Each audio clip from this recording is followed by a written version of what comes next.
যুক্তরাজ্যে প্রথমবারের ক্রেতাদের প্রপার্টি কিনতে সাহায্য করার জন্য মর্গেজ রুলস শিথিল করা হতে পারে। তবে নিয়ম শিথিল করা হলে প্রতি বছর হাজার হাজার পরিবার তাদের বাড়িও হারাতে পারে। চ্যান্সেলর র্যাচেল রিভসকে এই ব্যাপারে সতর্ক করা হয়েছে। ফাইন্যান্সিয়াল কন্ডাক্ট অথরিটির চিফ এক্সিকিউটিভ নিখিল রথি জানিয়েছেন, মর্গেজ লোনের উপর বিধিনিষেধ সহজ করা হলে বাড়ি পুনরুদ্ধারের সংখ্যা দ্বিগুণ হতে পারে। একটি বাছাই কমিটির শুনানিতে মিস্টার রিড জানান, নিয়ম শিথিল করা হলে বছরে 1 থেকে 2 হাজার প্রপার্টি ফার্স্ট টাইম বায়ারদের হাতে চলে যাবে। ফাইন্যান্সিয়াল কন্ডাক্ট অথরিটির নিয়ম অনুযায়ী বর্তমানে ঋণ গ্রহীতাদের আয়ের 4.5 গুণের বেশি মর্গেজ লোন দেওয়া হয়। এছাড়া মর্গেজ লোন দেওয়ার ক্ষেত্রে ব্যাংকের ক্ষমতাকে লিমিটেড করা হয়।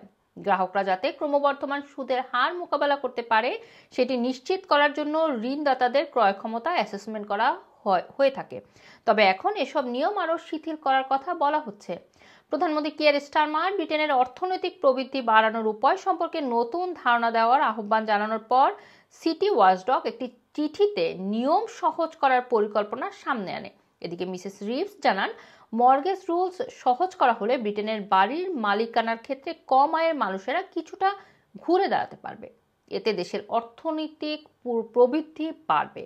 তবে মিস্টার রথি ইঙ্গিত দেন যে এর ফলে কিছু ঋণ গ্রহীতার জন্য উচ্চ ঝুঁকি তৈরি হতে পারে এবং আরও বেশি বাড়ি পুনরুদ্ধার হতে পারে।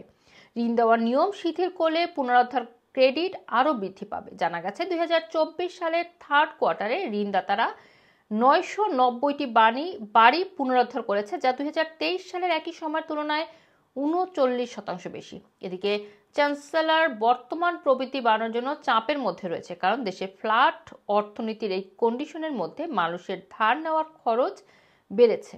রুমানা রাখি, রানা টিভি, লন্ডন।